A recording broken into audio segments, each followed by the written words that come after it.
besoin de toi, maître. Heureuse est la mère qui t'a porté et allaitée. Heureux plutôt ceux qui écoutent la parole de Dieu et qui l'observent.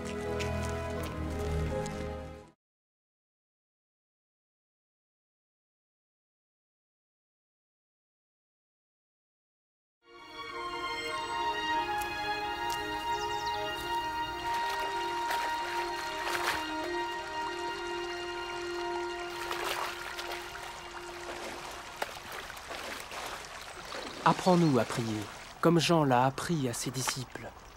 Quand vous priez, dites « Notre Père qui es aux cieux, que ton nom soit sanctifié, que ton règne vienne, que ta volonté soit faite sur la terre comme au ciel. Donne-nous chaque jour notre pain quotidien. Pardonne-nous nos offenses, comme nous pardonnons aussi à ceux qui nous ont offensés. Protège-nous contre la tentation et délivre-nous du mal. »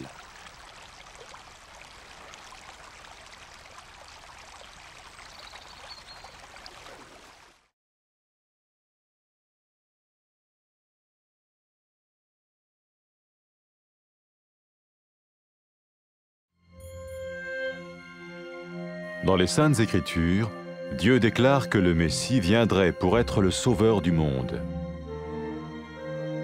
La vie de Jésus prouve qu'il est bien celui dont les prophètes avaient parlé. Ésaïe a prophétisé que la Vierge deviendrait enceinte et qu'elle enfanterait un fils. Des siècles plus tard, la naissance de Jésus accomplissait cette prophétie.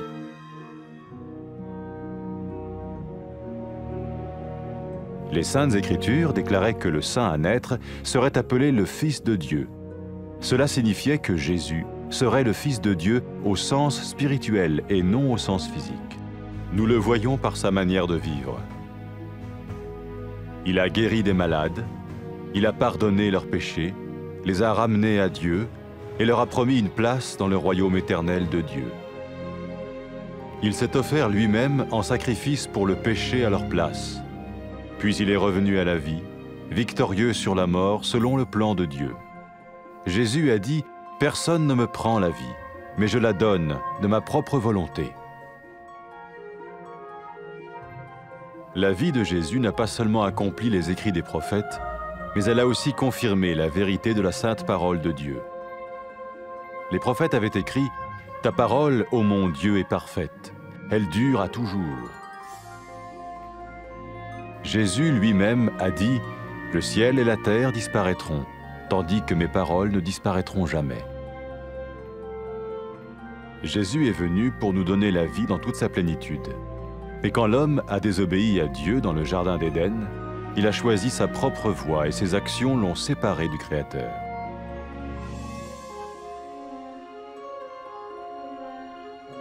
Les Saintes Écritures déclarent que tous ont péché et que le salaire que paye le péché, c'est la mort. Il s'agit de la mort spirituelle, éternelle séparation d'avec Dieu. Mais tout comme Dieu a donné un bélier pour qu'il meure à la place du fils d'Abraham, ainsi il a envoyé Jésus, le Messie, mourir à notre place. Sa vie, sa mort et sa résurrection restaurent la relation entre Dieu et tous ceux qui mettent leur confiance en lui. Maintenant, non seulement Jésus pardonne les péchés de ceux qui le suivent, mais il les sauve aussi du jugement éternel de Dieu. Ils sont sûrs d'aller au paradis et de vivre avec lui pour toujours. C'est cette vie et cette liberté de la culpabilité et du pouvoir du péché que Jésus offre à chacun aujourd'hui. Cela ne veut pas dire suivre une religion, mais choisir d'avoir foi en Jésus qui dit « Je me tiens à la porte et je frappe. Si quelqu'un entend ma voix et ouvre la porte, j'entrerai chez lui. »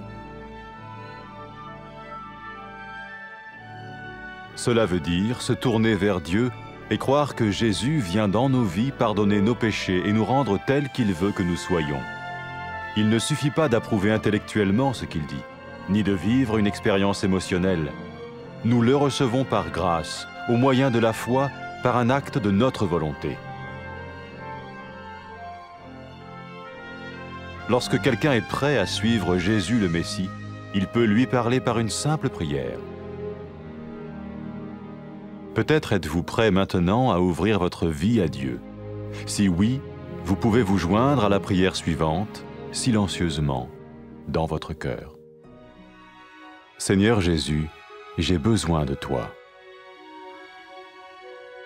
Merci d'être mort sur la croix pour mes péchés.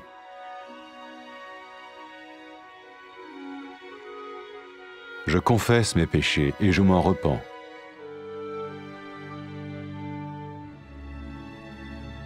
Je t'ouvre la porte de ma vie et je te reçois comme mon Sauveur et Seigneur.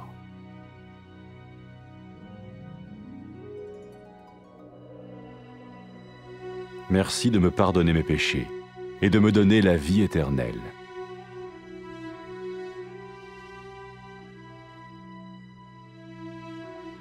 Fais de moi le genre de personne que tu veux que je sois.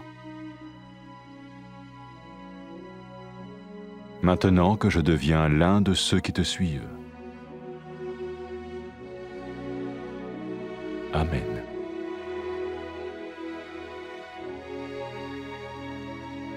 Jésus a dit à propos de ses disciples, « Mes brebis écoutent ma voix, je les connais et elles me suivent. » Pour expérimenter la vie en abondance promise par Jésus, ceux qui le suivent parlent à Dieu chaque jour dans la prière et lisent ou écoutent sa parole. Ils parlent de lui à d'autres personnes et rencontrent régulièrement ceux qui l'aiment et le suivent. N'oubliez pas sa merveilleuse promesse. Tout pouvoir m'a été donné dans le ciel et sur la terre. Et sachez-le, je vais être avec vous tous les jours, jusqu'à la fin du monde.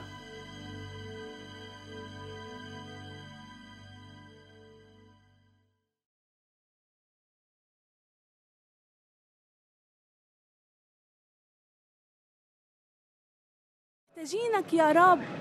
نيال الأم اللي حملتك ورضعتك. حقيقة نيال الناس اللي بيسمعوا كلام الله وبيطيعوه.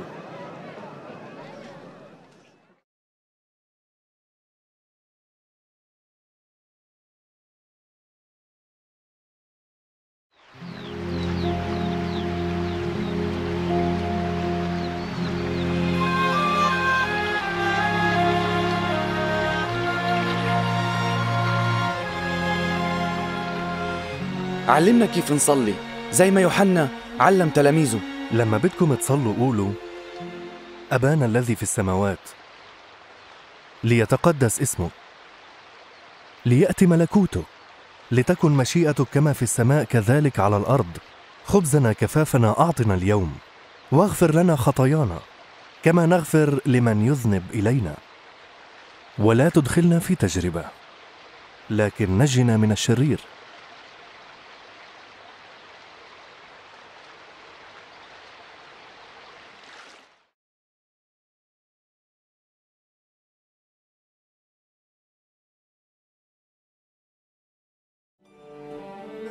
من سنين طويلة كتب الأنبياء في الكتاب المقدس إنه الله رح يبعث المسيح تيخلص الخطاة ويتصالحوا معه. حياة يسوع فرجتنا إنه بالفعل هو المخلص اللي الله وعد إنه يبعثه للعالم. النبي أشعياء تنبأ وقال العذراء رح تحبل وتولد ولد، وهذا اللي صار بقدرة الله، وإنه مريم حبلت وهي عذراء وولدت يسوع. كمان مكتوب بالإنجيل المقدس إنه معجزة الولادة كانت علامة من الله إنه هذا الطفل هو المسيح واللي الله بيناديه ابنه. لما الناس شافوا يسوع شافوا كمان قوة وقدرة الله، شاف الناس وغفر خطاياهم ووعدهم إنه يكلهم مكان في ملكوت السماء. مات يسوع وضحى بحياته وأخذ قصاص كل البشرية، وبعدها قام من الموت، وهيك فرجانا إنه قوته أعظم من قوة الموت. يسوع المسيح قال أنا عندي القدرة إنه أعطي حياتي والقدرة إنه أخذها. حياة يسوع تممت شو تنبأ الأنبياء، وأكدت إنه كلمة الله هي من دون تحريف وإنها أبدية زي ما قالوا الأنبياء. يسوع كمان قال كلامي مش رح يزول. إجا يسوع عشان يعطينا الحياة والأفضل زي ما كانت الحياة لما خلق الله آدم وحواء. لكن البشر ما صدقوا الله وما أطاعوه، وهذا التصرف المخجل سبب البعد عن الله. الإنجيل المقدس بيقول إنه كل البشر أخطأوا وأساس الخطية هو الموت. الناس اللي أخطأوا ما بيقدروا يعيشوا في علاقة مع الله. وزي ما الله دبر كبش تيموت بدل ابن إبراهيم، الله بعت يسوع تيموت بدل نسل آدم. عمل الله هذا الشيء عشان كل اللي رح يآمنوا فيه ويعطوا حياتهم للمسيح بيكون لهم علاقة مع الله. فكل اللي بيتبعوا المسيح رح ينجوا من عقاب جهنم ويعيشوا مع الله للأبد.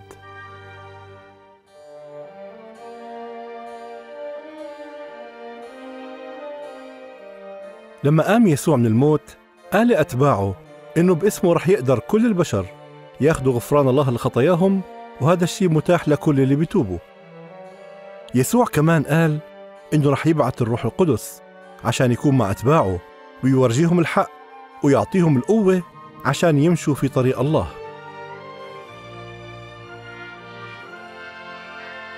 لما الخاطية تابت عن خطاياها وقررت إنها تتبع المسيح، يسوع قالها خطاياك مغفورة، إيمانك خلصك. يسوع قال إنه الناس لما بتحب الله بأمانة هاي علامة إنه الله غفر لهم خطاياهم. يسوع المسيح بينادي كل الناس اليوم إنهم يمشوا وراه. إذا بدك تصير اليوم من أتباعه ويكون لك علاقة معه، بتقدر تصلي وتطلب منه هذا الشيء بكلمات مثل هيك: يا الله أنت عظيم وعالي، بشكرك إنك بتحبني، أنا ندمان إني عصيت وصاياك وأخطيت ضدك. بشكرك إنك بعثت المسيح تيموت على الصليب بدالي، وإنه قام من الموت مرة تانية. أشكرك إنه تألم عشان عقاب الخطايا اللي أنا عملتها. أنا بدي أتبعك وبآمن بيسوع كربي ومخلصي. أشكرك لأنك غفرت خطاياي وفتحت قدامي الباب علشان أدخل لعندك ولملكوتك.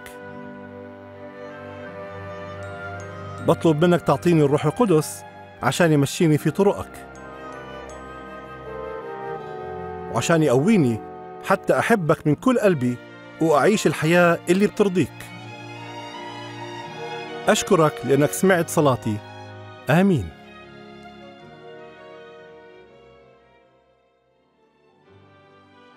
يسوع قال لأتباعه: خرفانة بتسمع صوتي وأنا بعرفها وهي بتتبعني. اللي بيتبعوا المسيح بيجتمعوا مع بعض وبيدرسوا كلمة الله الكتاب المقدس كل يوم، وبيتعلموا يعيشوا زيه ويحكوا للناس عنه.